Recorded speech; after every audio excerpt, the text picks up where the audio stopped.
Steve Forbes. I believe in free and fair markets, Steve. There's nothing free or fair about what has happened under Kamala Harris and Joe Biden, and she is running on raising taxes and lowering people's wages, literally. Well, that's why she's going for other stuff and hoping you don't remember what she really believes in. And when she says, I'm a capitalist, like somebody coming to you and saying, I'm just a country boy, as he takes your pocketbook away. Remember, Joe Biden said he was a capitalist. Elizabeth Warren said she was a capitalist. When they say that, you know there's trouble ahead. And just look at what she's going to do on taxes. She's raising the corporate tax. She's raising taxes on small businesses. And if she ever gets that wealth tax, bye-bye stock market. Bye-bye innovation in this country. Well, if this is the definition, I think Karl Marx might have been a capitalist too. I mean, come on. I want to get your take on this, though, because Mark Cuban, he's all in on the Kamala train, praising her transparency, believe it or not. Take a look. I think she's thorough. If you look at Donald, right, when he talks about his policies, they're very impetuous, they're impulsive, they're set to match whatever's happening at a rally. Whereas with the Harris campaign and Kamala herself, she's very, very thorough. She's very precise. Her team really vets every idea, and to me, that's important as a business person because you can trust what she says.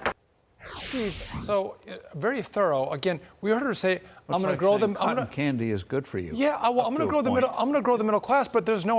How are you going to grow the middle class? Or I want to have an opportunity economy. Well, how are you going to have an opportunity economy where you talk about transparency? Donald Trump has talked about energy, tariffs, border security, taxes, foreign policy. He's a policy machine.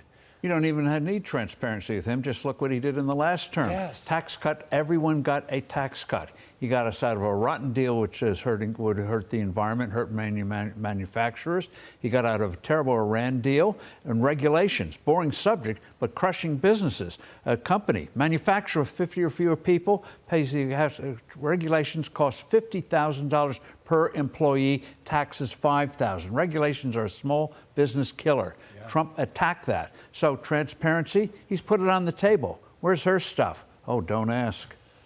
History has shown time and again when we invest in those things that strengthen the middle class. History. Let's talk about the history of the last 3.5 years where they raised prices for everybody and then doled out subsidies to their cronies, their favored few industries and little friends in green energy. And they're just beginning. There's literally hundreds and hundreds of billions of dollars of tax credits, which, you know, from your time in Congress, that's open money because you don't have to pay it, have a tax liability. They just pay the money out to you. So you put that in there, try to get it out 5 years down the road. That's why they got to pull those weeds out right away. And if you do that, you're going to save literally hundreds of billions of dollars of spending that can be gone for useful things like tax cuts for everybody. Kamala plans on managing this economy, God help us. But I want to get your take on this, too, because Kamala Harris can't answer if Americans are better off now than they were 4 years ago. But don't worry, because she gets it. They feel it in their pocketbook. And so Kamala Harris, it was interesting, Mike said she talks about McDonald's. She talks about McDonald's because she gets it. She gets where the average person is. So we were talking before the show, and I said, because that's all, Steve, that people can afford is McDonald's. And Dagan said, no one can afford McDonald's, too. They're up by 100%, the prices at McDonald's. But Trump ain't buying it. Listen to this. I think I'm going to a McDonald's in 2 weeks, actually, and I'm going to work the French fries because I will have worked longer and harder at McDonald's than she did if I do that even for a half an hour. So we want to hear an apology for all of the jobs and all of the lives that she's destroyed. He does a great job calling out her lies, Steve. Well, and McDonald's, can she tell the difference between a Whopper and a Big Mac? I don't know. Well, she tells Whoppers. She does tell Whoppers, but we like to eat the Whoppers. And that's what she wants us to do, is eat her Whoppers. They don't have the same taste. She has never worked a day in her professional life for anybody or anything but the government. She has never collected a paycheck from anybody in any private industry or any private business. Well, that gets about government itself.